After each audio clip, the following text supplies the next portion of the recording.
Hello everyone, and today we're going classic with the book review. George Orwell's Animal Farm.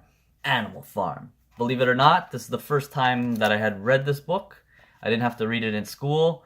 My school had to read 1984, but I wish it was this one. I found this one more interesting, and it's a lot shorter, easier to read. It has 95 pages on this publication by the Penguin Books, I guess. It was originally published on August 17th, 1945, and it is a political satire. The gist of the plot is that the animals overthrow the farm, and they take over, and the pigs are kind of the brains of the operation.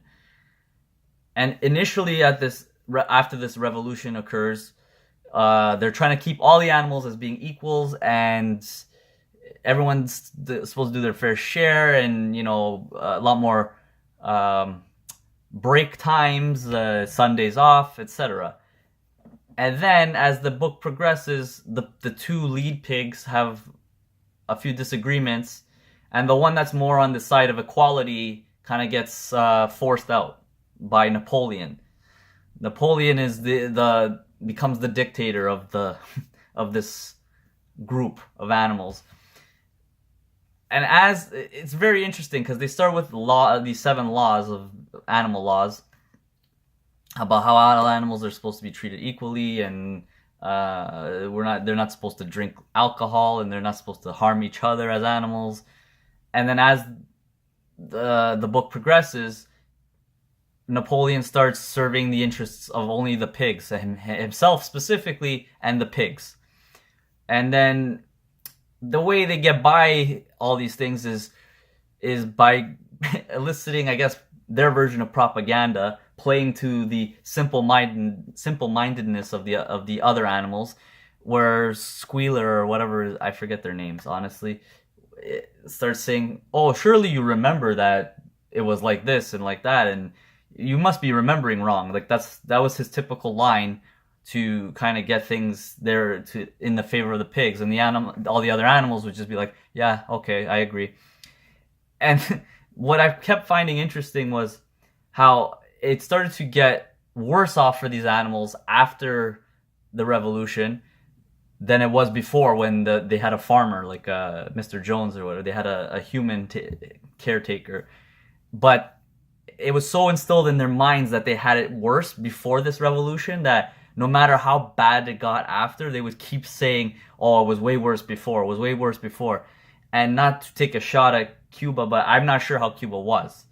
But I remember hearing how when I went to Cuba, they would say how bad it was before with the previous terrible of me to not remember, but before Fidel Castro, how bad it was before. I'm not sure if it was worse or better, but it just kind of triggered like is this like how realistic is this satire? I guess that's the point, really. But that's why I found this book really interesting, because it mirrored all these, how I guess dictatorships form, how people come into power.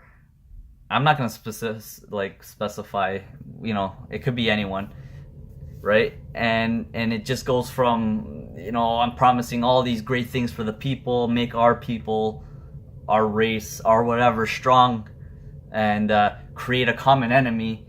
And then slowly but surely, these leaders become worse than the enemy. And the book kind of ends with, whatever, spoilers, who cares? This is a really old book.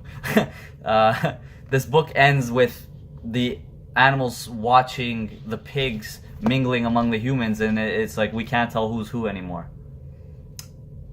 They threw aside their morals and their values for their own personal agendas, for their own power, and at the cost and the expense of these simpler animals, the ones that are, they're not as, not to compare to real people, but these animals are not as smart as the pigs.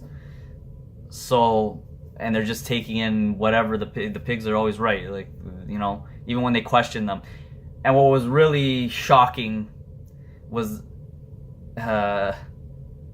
Napoleon, the dictator pig, I guess, raised 9 puppies from when they were just born to become his like personal bodyguard. So he brainwashed them from the beginning, and then as they got older, they enforced all the any kind of defiance among the animals.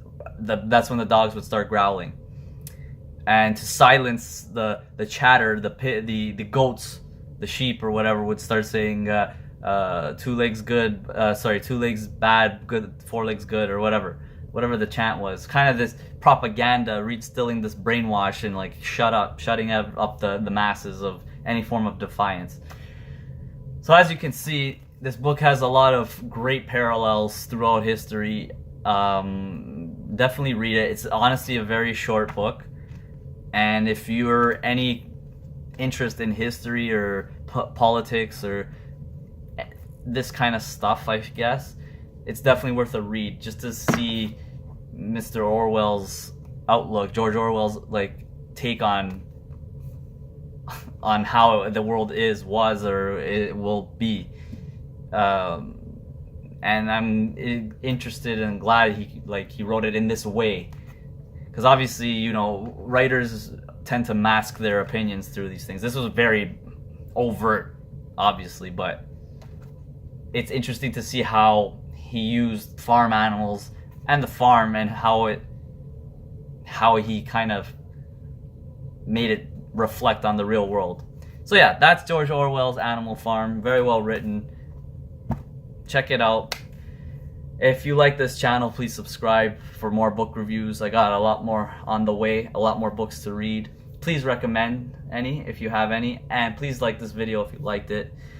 Take care, have a great week, keep reading, and I'll see you guys next time.